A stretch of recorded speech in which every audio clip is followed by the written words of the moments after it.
Hey guys, so I've been playing Kirby Air Riders for a little while now, and I wanted to give my thoughts on the game after playing through the normal ending of the story mode, a little bit of online in each of the modes, and a little offline as well, working through the checklist as well. That's kind of what I've been doing so far. But this game, man, it is absolutely incredible. It's even better than I imagined it being. The global test ride was amazing, but I feel like that was only a tiny fraction of what this full game is. Because there is an overwhelming amount of content here. I was not expecting it to be this overwhelming. And I mean overwhelming in a good way. Like, before I even booted up the game, I was just thinking about it. Or when I booted up the game and looked at the menu, I was like, what do I even want to do first? I ended up doing the story mode, because I think that was a good introduction of each of the modes and everything, even though I did play the original. I kind of wanted to see how they were different in Air Riders, but I feel like each of these modes have a lot of interesting things to offer, so it was kind of hard to decide. And this game is just really addicting too, especially City Trial. I know I already said that about the demo, but City Trial is a completely different experience every time you play it, and the whole gameplay loop of getting all of the upgrades and doing a different stadium, it just feels so satisfying that it's hard to put down, honestly. I know for some people, they like to play it in quick bursts, but for me, usually, if I play one round of City Trial, I want to play another, and then another, and then another, because it is just so addicting to me. Even the regular air ride mode, just the regular races, is very well designed. It is definitely a step up from the original air ride. In the original game, air ride lacked a lot of substance, since there was a very limited selection of courses that were kind of hit or miss, especially Nebula Belt, which is literally just a loop. And the limited selection of air ride machines certainly didn't help as well.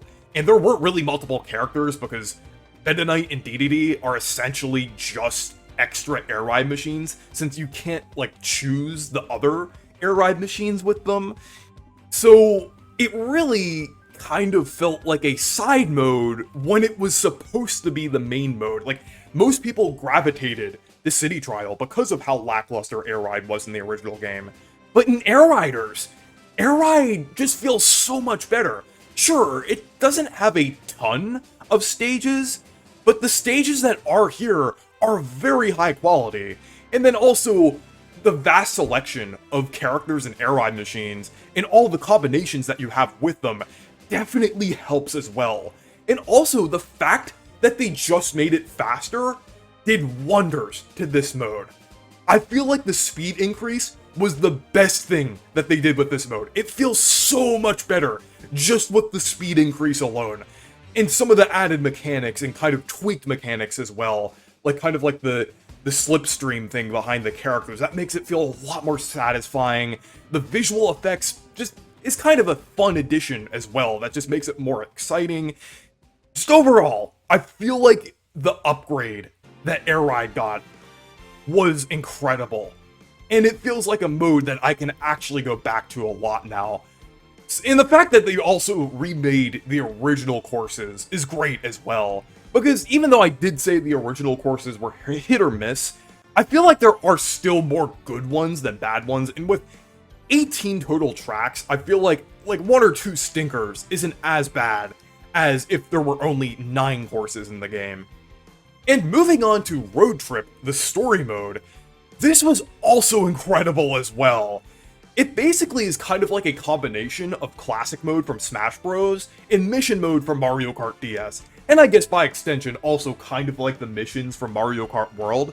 But I really like the structure here, as it almost feels like a roguelike game with how you get different upgrades. And you can do multiple different runs where you can go on different paths. And you can try to collect all of the air ride machines to unlock the true ending. It's just amazing. I think one single run of just the normal ending is about 4.5 hours, which is really good for a mode like this. And this is a mode that is infinitely replayable.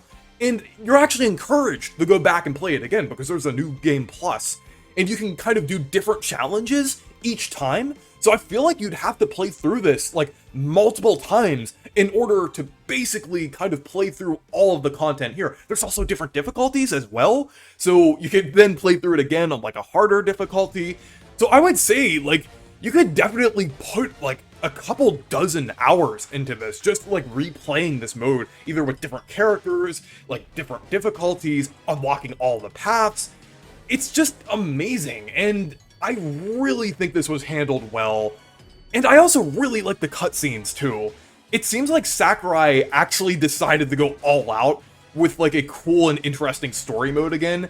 Kind of like Subspace Emissary.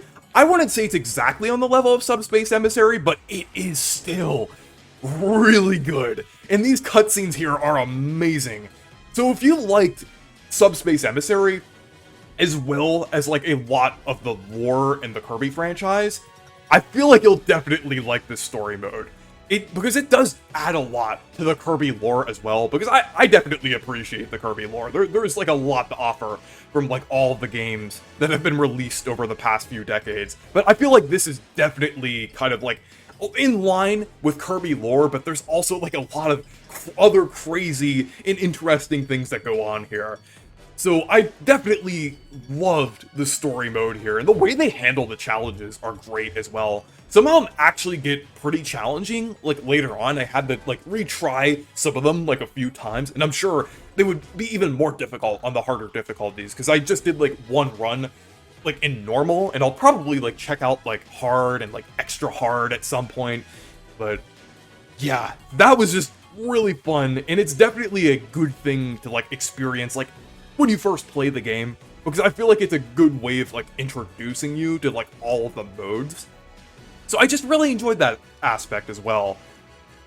Another thing that I really appreciate about this game is the checklist. The checklist was something that I already loved about the original game, because it made unlocking content very fun, and the achievements were also really interesting too. But Air Riders takes this concept and expands upon it so much.